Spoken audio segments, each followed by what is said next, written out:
የማቴዎስ ወንጌል ምዕራፍ 22 ለልጁ ሰርግ ስላደረገው ንጉሥ ምሳሌ። ጌታችን ኢየሱስ ዳግመኛ መልሶ በምሳሌ ነገራቸው፣ እንዲህም አለ። መንግሥተ ሰማያት ለልጁ ሰርግ ያደረገ ንጉሥን ትመስላለች። ለሰርጉም የታደሙትን ይጠሯቸው ዘንድ አገልጋዮቹን ላከ። ሊመጡም አልወደዱም። ዳግመኛም ሌሎችን አገልጋዮች እንዲህ ብሎ ላከ። የታደሙትን እንዲህ በሏቸው፣ እነሆ ድግሴን አዘጋጅቻለሁ። ኮርማዎቼን የሰቡ ከብቶቼ ታርደዋል፣ ሁሉም ተዘጋጅቷል። ወደ ሰርጉ ኑ። እነርሱ ግን ቸል ብለው ሄዱ። ወደ እርሻው የሄደ አለ፣ ወደ ንግዱም የሄደ አለ። የቀሩትም አገልጋዮቹን ይዘው ሰደቧቸው፣ ገደሏቸውም። ንጉሡም ተቈጣ፣ ጭፍሮቹንም ልኮ እነዚያን ገዳዮች አጠፋ፣ ከተማቸውን አቃጠለ። ከዚህም በኋላ አገልጋዮቹን እንዲህ አላቸው፣ ሰርጌስ ተዘጋጅቶአል፣ ነገር ግን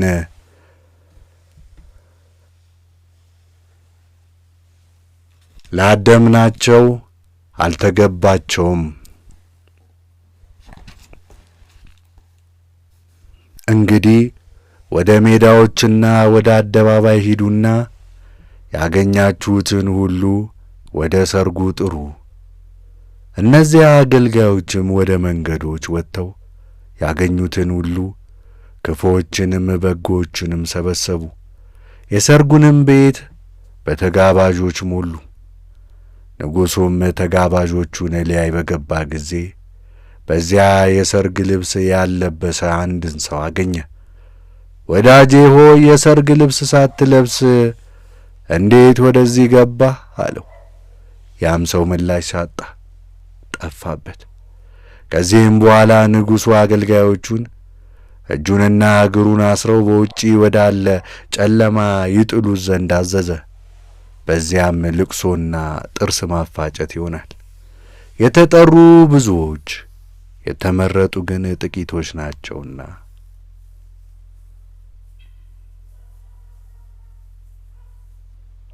ከዚህም በኋላ ፈሪሳውያን ሄዱ፣ ባነጋገሩም ያጠምዱት ዘንድ ተማከሩ።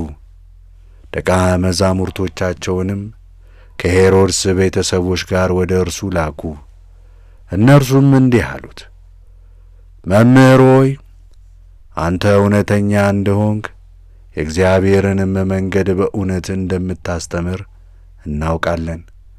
ማንንም አትፈራም፣ የሰውንም ፊት አይተህ አታደላም። እንግዲህ የሚገባውን ንገረን፣ ምን ትላለህ? ለቄሳር ግብር መስጠት ይገባልን ወይንስ አይገባም? አሉት። ጌታችን ኢየሱስም ክፋታቸውን አውቆባቸዋልና እናንተ ግብዞች ለምን ትፈትኑኛላችሁ? የግብሩን ገንዘብ አሳዩኝ አላቸው። ገንዘቡን አመጡለት። ጌታችን ኢየሱስም ይህ መልኩ ጽሕፈቱስ የማን ነው አላቸው። እነርሱም የቄሳር ነው አሉት። እርሱም እንኪያስ የቄሳርን ለቄሳር የእግዚአብሔርን ለእግዚአብሔር ስጡ አላቸው። ይህን ሰምተው አደነቁ፣ ትተውትም ሄዱ። በዚያችም ቀን ትንሣኤ ሙታን የለም የሚሉ ሰዱቃውያን ወደ እርሱ መጡ። እንዲህም ብለው ጠየቁት፣ መምህር ሆይ ሙሴ ልጅ ሳይወልድ የሞተ ሰው ቢኖር ወንድሙ ሚስቱን አግብቶ ለወንድሙ ዘር ይተካለት ብሏል። እንግዲህ 7 ወንድማማቾች በእኛ ዘንድ ነበሩ። ታላቁም ሚስት አገባና ልጅ ሳይወልድ ሞተ። ለወንድሙም ሚስቱን ተወ። እንዲሁ ደግሞ ሁለተኛው፣ ሦስተኛውም እስከ 7ተኛው ድረስ። ከሁሉም በኋላ ያቺ ሴት ሞተች። እንግዲህ ሙታን በሚነሱበት ጊዜ ከ7ቱ ለማንኛው ሚስት ትሆናለች? ሁሉም አግብተዋት ነበርና።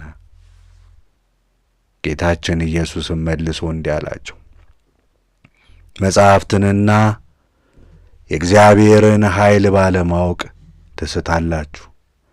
ሙታንስ በሚነሱበት ጊዜ በሰማይ እንደ እግዚአብሔር መላእክት ሆነው ይኖራሉ እንጂ አያገቡም አይጋቡም። ስለ ሙታን መነሳት ግን ከእግዚአብሔር ዘንድ ለእናንተ እንዲህ ተብሎ የተነገረውን አላነበባችሁምን? እኔ እግዚአብሔር የአብርሃም አምላክ የይስሐቅም አምላክ የያዕቆብም አምላክ ነኝ። እንግዲህ የሕያዋን አምላክ እንጂ የሙታን አምላክ አይደለም። ሕዝቡም ሰምተው ትምህርቱን አደነቁ። ፈሪሳውያንም ሰዱቃውያንም ምላሽ እንዳሳጣቸው በሰሙ ጊዜ በአንድነት ወደ እርሱ ተሰበሰቡ። ከመካከላቸውም አንድ ሕግ አዋቂ ሊፈትነው ጠየቀው። መምህር ሆይ ከኦሪት ማንኛይቱ ትእዛዝ ትበልጣለች? አለው። ጌታችን ኢየሱስም እንዲህ አለው፣ አምላክህ እግዚአብሔርን በፍጹም ልብህ፣ በፍጹም ነፍስህ፣ በፍጹም ኃይልህ ውደደው።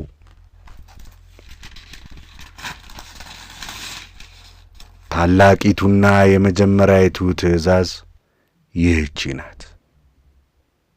የምትመስላት ሁለተኛይቱም ባልንጀራህን እንደ ራስህ ውደድ የምትለው ናት።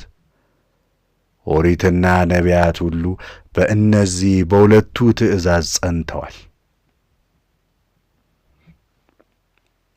ፈሪሳውያን ተሰብስበው ሳሉ ጌታችን ኢየሱስ እንዲህ ብሎ ጠየቃቸው፣ ስለ ክርስቶስ ምን ትላላችሁ?